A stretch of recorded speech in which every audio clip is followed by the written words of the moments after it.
Hello, and welcome back to another episode of the podcast. Today, we are addressing the elephant in the room, answering this particular question. How do I know whether I'm on the right track tweaking myself or if it's time to bring in outside help? So, we've spent the last few episodes, if you've been listening, talking about blind spots in your own business because you are simply too close to your own audience, your own offer, your own message. We've talked about the moments that matter and how to diagnose where your customer journey might be falling apart. And we've also explored how listening to what your customers are telling you can absolutely be a game changer for your offer creation, your messaging, your marketing, and the future of your business, particularly in the age of AI, where everything seems somewhat up in the air. So today, we're going to talk about the point where you work out that DIY tweaking has stopped working for you and what might be that next logical step for you, because there's a very specific signal that tells you it might be time, and I want to help you spot it in your own business. So recently, I worked with a business owner who had been tweaking her own course sales page using AI. Hands up if you've been doing that previously, you've asked chat for some feedback.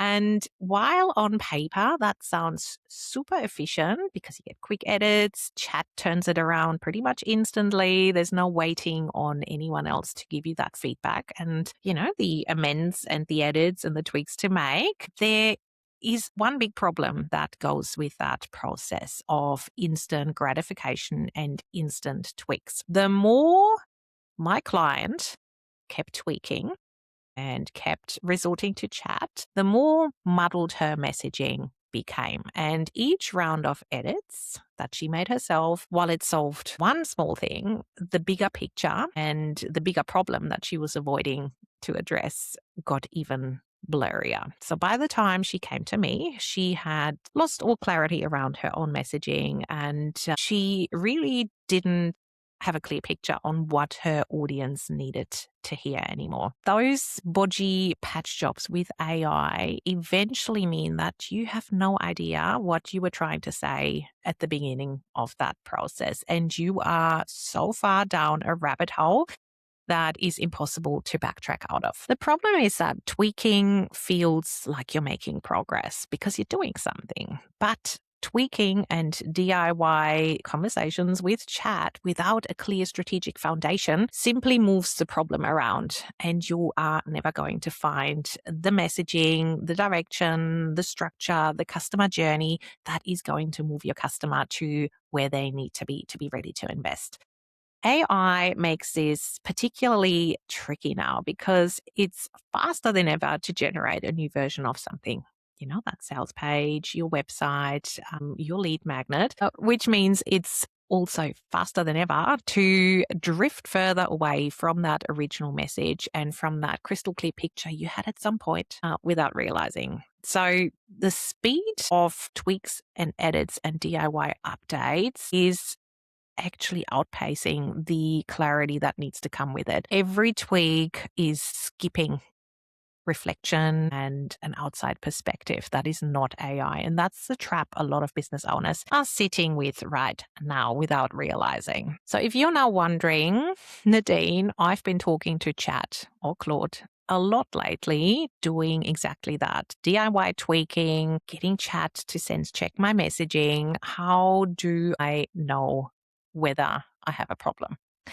So if you've made the same fix more than once, so you've asked Chat or Claude to take a look at your sales page and tweak the messaging more than once, but the problem is still there, the course or the product or the offer is still not selling, that might be an indicator. If you can't clearly explain what you do and who you do it for and why it matters, even though you've rewritten that statement a dozen times, that could be an issue. If you feel more confused and uncertain after tweaking with AI than you were before you started that process, you might have a problem. If your feedback on your messaging that you get from AI or a person, heavens forbid, is somewhat inconsistent or contradictory, and you can't tell clearly whether the problem is the message or the person reading it, then you might have a problem. So if two or more of those statements that I just shared with you feel familiar and resonate with you, I'd say it's definitely time to step away from those DIY edits with AI, pause for a moment, and invite a human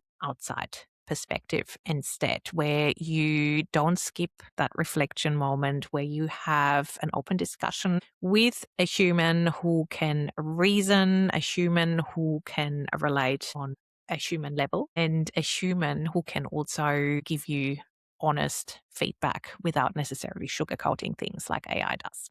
So if you now feel, Nadine, I would definitely love your take, your human perspective on my pickle that I'm stuck with. I can definitely help you do just that via my done for you human first conversion and retention pathways. There are two options: the catalyst, which is very handy when something specific in your customer journey isn't working. So a particular moment that matters, a particular point where things seem broken, a particular piece of friction. If you've realized that it is not one particular moment on your customer journey, but there is a bigger problem in the way you're approaching your offer, your messaging, and your marketing, then I highly recommend the intensive, which is where we go deep on your audience, your offer, your business, your messaging, you name it.